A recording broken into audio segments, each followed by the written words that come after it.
Well, howdy there, Internet people. It's Belle again.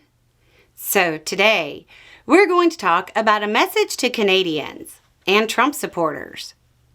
So recently, I put out a video talking about Canadian pollution from wildfires crossing the border. The point of the video was that global climate issues don't care about your borders. It wasn't blame Canada. However, some Canadians were bothered by the title, and many jumped to conclusions about the conclusion of the conversation. Some got mad, and then even more mad when the fact that they jumped to conclusions was pointed out. Then, in what might be the most Canadian thing ever, I actually received a few apologies from Canadians who got mad, and then thought about it a little bit. Getting apologies from flames on the internet is something that rarely ever happens. If you are mad, here's the thing. That's okay. A lot of this channel's content is designed to get into echo chambers and information silos to provoke conversations and hopefully a little thought from Americans who have bought into a politician's talking points.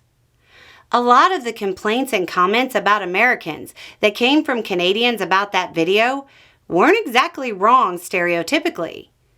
They just didn't apply here. If you think dealing with some Americans' reluctance to engage in any conversation that doesn't fit their particular preconceived political belief is hard from across the border, imagine it being the deciding factor when it comes to the future of your country. For crying out loud, there's a question in this country about whether or not adding additional cost to a product via tariffs raises prices for the consumer. We actually have to talk about this. It should come as no surprise that we have to explain to people that issues arising from climate change don't stop at national borders. Americans have had it so good for so long and see being at the top as a default and not something that has to be maintained through international cooperation, that about 30% of our population was convinced that somehow the rest of the world is taking advantage of us economically, even though we have the strongest economy in the world, making up more than a quarter of the world's GDP. To get a message out to people who don't question what they were told by their information silo, it requires meeting them where they are.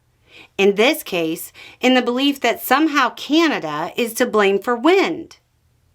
So, when it comes to this channel, because I'll probably be popping up in your feed for a while since you commented, watch till the end. If you want to see how this works, think about the title of this video. Trump supporters tuned in and heard everything I just said about the U.S. economy, tariffs, and the need for international cooperation. They're waiting for the message to them. The message is simple. You heard it. You can't unhear it. Anyway, it's just a thought. Y'all have a good day.